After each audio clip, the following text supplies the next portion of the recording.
अस्सलामु अलैकुम वरहमतुल्लाहि वबरकातुहू। आज मैं जहेज़ पर थोड़ी देर गुफ्तगू करूँगा, क्योंकि जहेज़ के बढ़ते मामलात की वजह से बहुत सारे घर बर्बाद हो जाते हैं और हमारे उलमाए कराम जहेज़ पर तकरीरें बयानात करते रहते हैं, लेकिन मैं अपनी थोड़ी सी राय रखना चाहूँगा। वो मामला आपने सुना होगा, बिहार के बुलंदशहर में जो वो मामला हुआ था स्विफ्ट और कैरेटा कार को लेकर के लड़के वालों ने कैरेटा कार की डिमांड की थी और बारात वो लेकर के आ गए।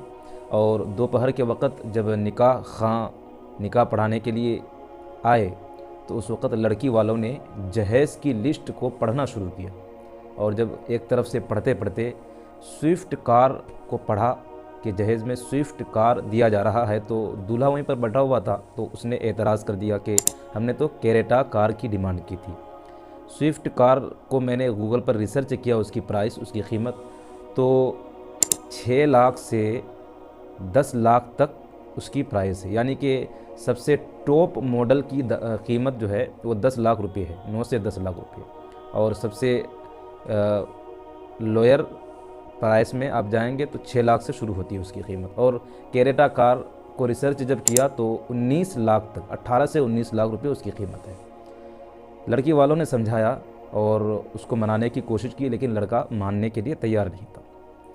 और फिर इस पर काफ़ी देर तक बहस हुई, लेकिन बात जब नहीं बनी तो गांव के बुज़ुर्ग लोग, बूढ़े बुज़ुर्ग लोग आए और उसको समझाने लगे। और फिर इस पर जो है बहस हुई, पंचायती हुई और तकरीबन 10 घंटे इस पर बहस हुई।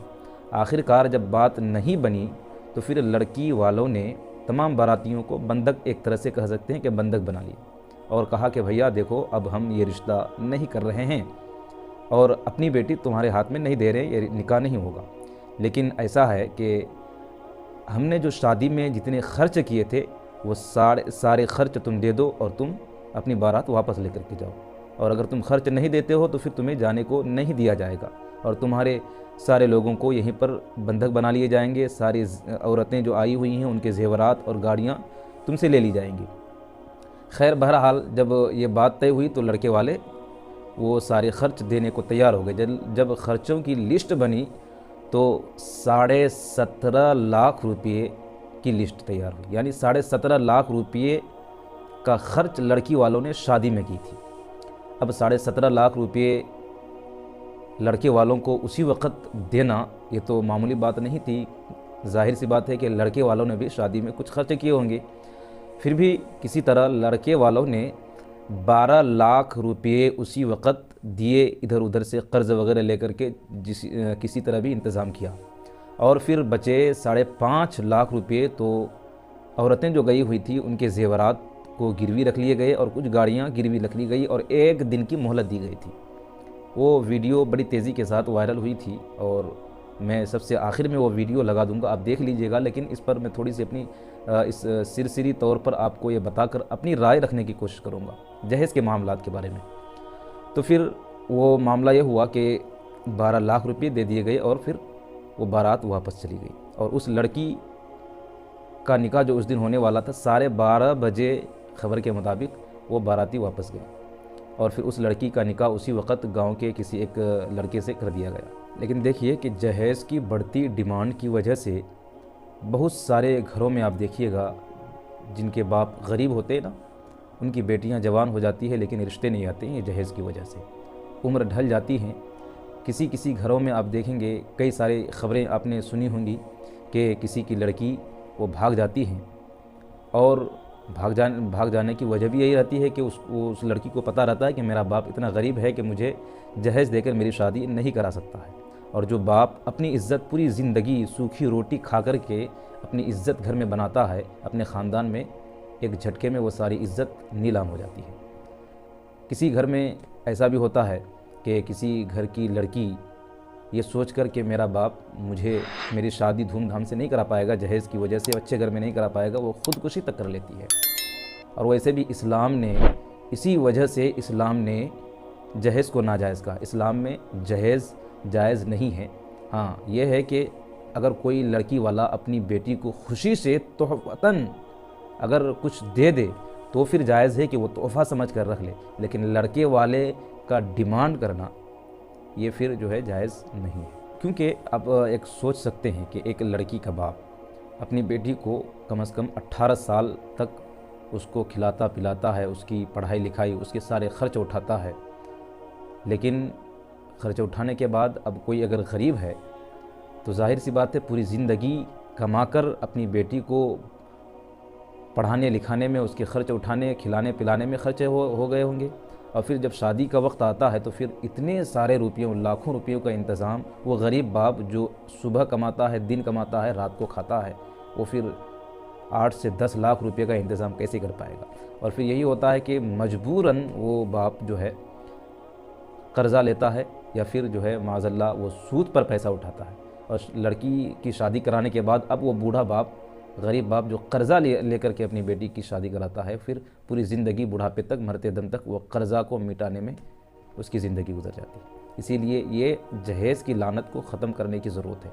और अक्सर जो है यही देखा गया है कि ये सारे मामलात मुसलमानों के मुआशरे में पाया जाता है। मुस्लिम मुआशरे में ये ज़्यादा इसकी बढ़ोतरी हो गई है और इसको उरूज दिया गया है। और जो है ख़ानदान में, पड़ोस में और इलाक़े में एक दूसरे को देख कर के लोग ज़्यादा से ज़्यादा जहेज़ देने की कोशिश करते हैं। अक्सर जगह तो ये भी देखा गया है कि कोई अगर गरीब घर में रिश्ता भेजता है तो उसका पड़ोसी, उस लड़की का पड़ोसी ही उसको मना कर देता है कि वो जहेज़ नहीं दे पाएगा, तुम दूसरी जगह निकाह कर लो, दूसरी जगह रिश्ता भेजो, या फिर फ़लाँ जगह रिश्ता भेजो, वो लड़की वाला जो है अच्छा जहेज़ देगा। यानी उस रिश्ते को जो होने वाला था, उस रिश्ते को वो तोड़ देता है। लेकिन प्यारे आका सल्लल्लाहु तआला अलैहि वसल्लम की एक हदीस पाक है, ला यदखुलुल जन्नत कातिउन, रिश्तेदारी को तोड़ने वाला जन्नत में नहीं जाएगा।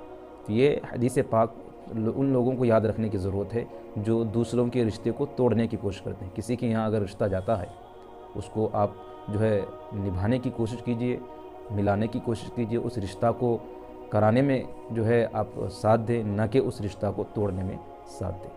तो जहेज़ एक बहुत बुरी बला हो चुकी है और जहेज़ गरीबों के लिए एक फांसी का फंदा बन चुका है। इसलिए जहेज़ के बग़ैर आप निकाह करें, और जो निकाह जहेज़ के बग़ैर किया जाता है उस निकाह में बहुत ज़्यादा बरकत होती है, ऐसी ज़िंदगी में खुशहाली होती है। और जो जहेज़ वाली शादी होती है, निकाह होता है, फिर शादी के बाद कुछ सालों बाद, कुछ महीनों के बाद फिर वो फितना फसाद बर्पा हो जाया करते हैं। इसीलिए जो निकाह सादगी के साथ, फजूल खर्ची के बग़ैर और बग़ैर डिमांड के होता है ना, फिर अल्लाह उसमें बरकत और रहमत नाजिल फरमाता है, उसका परिवार खुशहाली की ज़िंदगी गुजारता है। अल्लाह तबारक व तआला तमाम मुसलमानों को हिदायत अता फ़रमाए और मुस्लिम मुआशरे से जहेज़ की लानत को ख़त्म अता फ़रमाए। अस्सलामु अलैकुम व रहमतुल्लाहि व बरकातहू।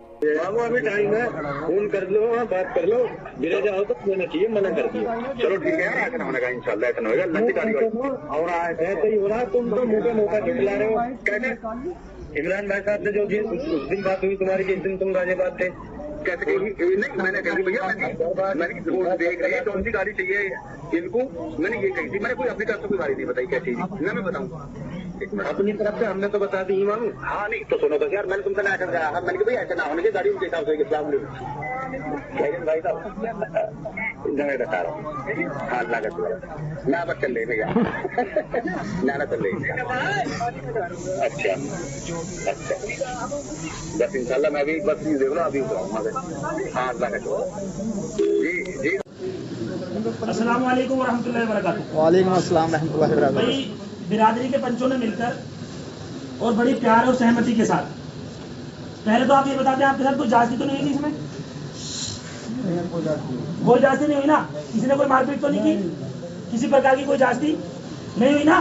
जोर से बोल दो। नहीं हुई। ठीक है, सबने प्यार मोहब्बत से मिलकर शहादत भाई की बहन और इनका क्या नाम है, जनाफत भाई का बेटा, इनके बीच में कोई डिस्प्यूट हो गया, मैं बात खोलूंगा नहीं। अब किसी बात को लेकर शादी ना हुई और निकाह नहीं दिया इन्होंने, लेकिन सारी बातों को बिरादरी में बैठ के सॉर्ट आउट किया, बहुत मोहब्बत और प्यार के साथ में, और सारे खर्चे लगाकर शादी के 17,25,000 रुपए का बिल बना, जो लड़के वालों ने 12,50,000 रुपए अभी दे दिए हैं, और एक सेल्टोस गाड़ी, सॉरी सेल्टोस नहीं, सोनेट, और सोने की चीजें अपनी यहाँ गिरवी रख दी है, सिर्फ इसलिए कि कल ये 4.5 लाख रुपए इनके देकर और अपना सामान वापस ले जाएंगे, अपनी अमानत वापस ले जाएंगे। वो सामान भाई साहब के पास रखा है, भाई साहब से आप पैसे देकर और अपना सामान ले जाए, दोनों पक्ष राजी हैं इनके पास सामान रखने के लिए, कोई दिक्कत तो नहीं है। अगर किसी को कोई हमारी तरफ से जो बीच के लोग हैं कोई ठेस पहुंची हो, कोई हमारी गलत बात लगी हो, तो हम इसके अभी यही माफी मांगते हैं। ठीक है जी प्रधान जी, बोलो खड़े होकर। बहुत अच्छी बात है। हमें संदूक और कपड़े का कोई मसला है? आपके संदूक और कपड़े अभी आपको हैंड ओवर कर दिए जाएंगे। एक बात और मैं रिक्वेस्ट करूंगा, ये बिरादरी का मसला है, जो बात हो गई वो अल्लाह की मर्जी थी, ना किसी ने कोई जानबूझ के करा, ना इन्होंने जानबूझ करा, ना आपने करा, ये अल्लाह ने जो चाहा वो हुआ। लेकिन किसी की कोई बेइज्जती ना करे, किसी से कोई बदतमीजी ना करे, मेहमानों को इज्जत के साथ विदा कर दिया जाए। बहुत बढ़िया। सब सहमत हैं? हाँ जी। अस्सलाम वालेकुम। वालेकुम।